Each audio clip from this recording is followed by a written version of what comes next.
we create separation from us and the world, us and everyone around us, just by judging one person. We're back with another reflection on the Daily Vedantic. I almost said Vedankadonk, but I said that yesterday already, so I used that intro up. Speaking of yesterday's episode, that's a heavy hitter.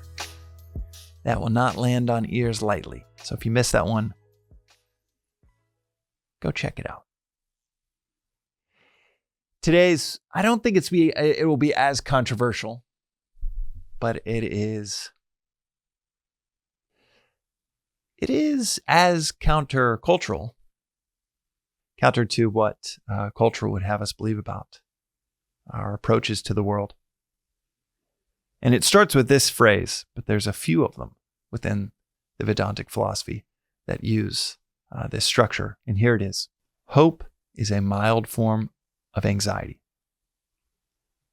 Another one is desire is a mild form of greed.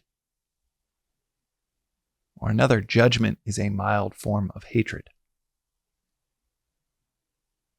We don't conventionally think of things like hope, desire, or judgment as very catastrophic exercises or pursuits.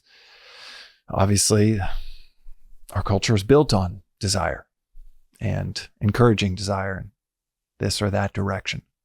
Any direction that a marketing exec is trying to manipulate you towards. You have the word hope that is conventionally seen as a great thing.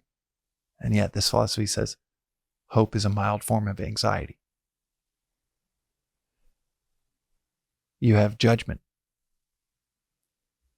We are constantly judging things, judging people. And yet we're told philosophically it's a mild form of hatred.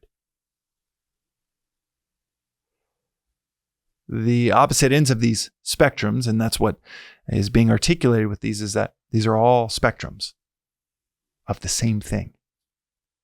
None of it is innocent. Hope is not innocent. It is a mild form of anxiety, of a lack of trust. To hope that, I hope my team wins, that's an attachment to a result, an anxious attachment to a result, and a fear that you will have a loss of that result we're obsessed with or attached to. Hope. And the ancients, when they talked about hope, it was more like trust. Trust is a beautiful thing. That's at the foundation of faith. But hope tied to an outcome. I hope I get this job. I hope how we conventionally think about it. I hope the surgery goes well. I hope we're pregnant. I hope he or she likes me back. That is a mild form of anxiety and just another form of attachment. Desire being a mild form of greed. We have everything. As Christ would talk about lilies in the field, the provision from God is all around us. We have everything. To desire one more thing, no matter how small it is, that desire is just a mild form of greed. Of instead of recognizing with the utmost gratitude of what we have, and gratitude and desire cannot coexist. That's a phrase that's also used within this philosophy. To switch from gratitude into desire, it is ingratitude, and it is just another form of greed. Might be a mild form. Might not be wanting all the world's wealth, but to desire $5 more is just a mild version of wanting to rule the world. We don't conventionally think about these things as being on the same level, but they are the same spectrum. They are implicit in one another within this philosophy. Judgment as a mild form of hatred. We should discern, analyze what's a good community for us, what's a bad community for us. That analysis is invaluable. That's the difference between satsang, community and truth, dosang, community that is of the false, that's friends doing drugs and friends creating space for introspection, reflection on timeless wisdom. We should employ our capacity to analyze and assess. But judgment, as we conventionally think about it, talk about it, use that word, it is more like condemnation. We are called to assess and analyze what food is good for us, what type of media would be good for us. But we're not called to condemn.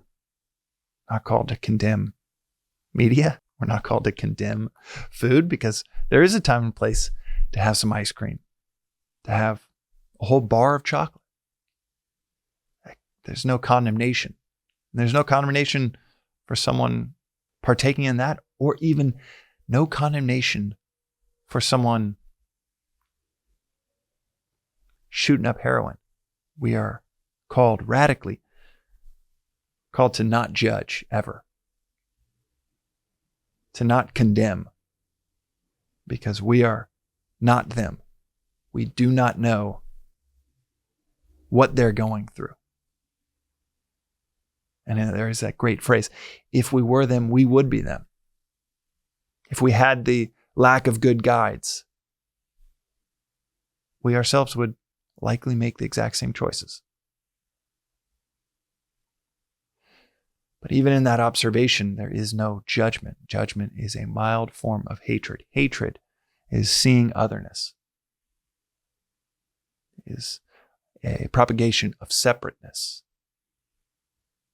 And that's what condemnation, that's what judgment is. It is a propagation of separateness. It's an emphasis on separateness. There's that great line of, blessed be the hour upon which wickedness stands forth as goodness bereft of a guide. There's no concept of evil within this philosophy. It's just people bereft of good guides. Therefore, there is no judgment and condemnation of behavior or of a person, because maybe they just did not have the good guides that you had. And if we judge them, we create even more separation, even more distinction. And that is just a mild form of hatred. This philosophy and the introspection and reflection that comes from it, in a phrase, it creates a whole lot of sensitivity within us. Sensitivity and clarity to see the downstream effects of our actions. And when we hope for a certain outcome, we don't have trust in what will be and what is provided for us. When we desire for more, we don't have gratitude for what already is. And when we judge, we create separation, more separation from this illusion of us and them, but even more, we create separation from us and the world. Us and everyone around us, just by judging one person. Take it or leave it. I'm not saying this is the truth. Just saying what this philosophy says. And maybe it's valuable in our own introspection, our own audits of what is the healthiest approach to a scenario where you could choose distrust, a scenario where you could choose to desire more, or a scenario where we could choose separation from someone that's making a choice that we ourselves think we're above and would never make. That is today's reflection on the Daily Vedantic. We'll see you next time.